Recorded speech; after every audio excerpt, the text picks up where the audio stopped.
તુફાન SB news સાથે હું છું આપની સાથે પાયલ બામભણિયા। તો જોઈએ આજના મહત્વના સમાચાર આમોદથી। આમોદ તાલુકાના નાયર ગામે ગૌચરની જમીનમાં ખોદકામ થતા કલેક્ટરને રજૂઆત। આમોદ મામલતદારે ટીડીઓની ત્વરિત કાર્યવાહી કરવા આદેશ કર્યો। આમોદ તાલુકાનું નાયર ગામની સીમમાં ગૌચરની જમીનમાં છેલ્લા ઘણા સમયથી હિટાચી મશીન વડે ગેરકાયદેસર ખોદકામ થતા જાગૃત નાગરિકે ભરૂચ કલેક્ટર, આમોદ મામલતદાર તથા તાલુકા વિકાસ અધિકારીને લેખિત ફરિયાદ કરતા આમોદ મામલતદારે ત્વરિત કાર્યવાહી કરવાનો આદેશ આપતા ગેરકાયદેસર ગૌચરની જમીન ખોદકામ કરતા તત્વોમાં ફફડાટ ફેલાઈ જવા પામ્યો હતો। ત્યારે આમોદ વહીવટી તંત્ર ગેરકાયદેસર રીતે ખોદકામ કરતા તત્વો સામે કાયદેસરની કાર્યવાહી કરે તેમજ મશીનરી જપ્ત કરે તેવી લોકમાંગ ઉઠવા પામી છે।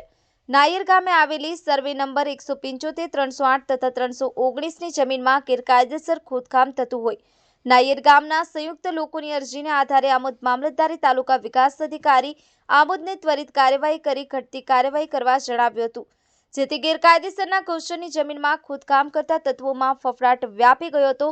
આ બાબતે ગામના જાગૃત નાગરિક હરિરામ સુરેશ પટેલે જણાવ્યું હતું કે 1 અઠવાડિયાથી નાયર ગામની ગૌચરની જમીનમાં ખોદકામ ચાલી રહ્યું છે।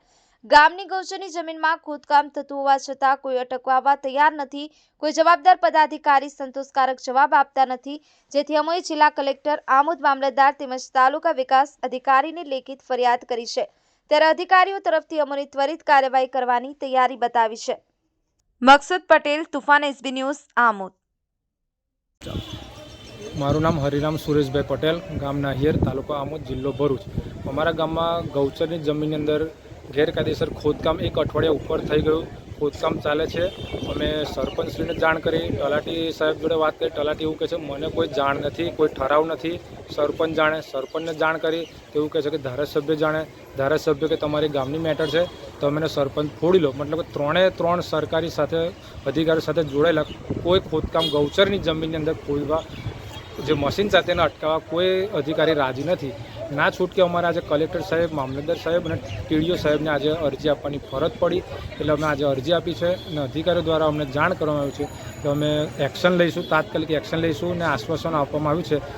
હવે અમે જોવું રહ્યું કે ક્યારે મશીન અટકે ને ગૌચરની જમીનનો નિકાલ આવે તાત્કાલિક, ને જે કંઈ ખોદેલું છે તે કાર્ય ફરી પૂરણ થાય। ખોદાઈ તો ગયું, પાછળ પૂરણ કાર્ય થાય તે અમારે હવે જોવું રહ્યું, કારણ કે 175, 308, 319 ગૌચરની જમીનનું ખોદકામ સંપૂર્ણ રીતે પૂરું થઈ ગયું છે।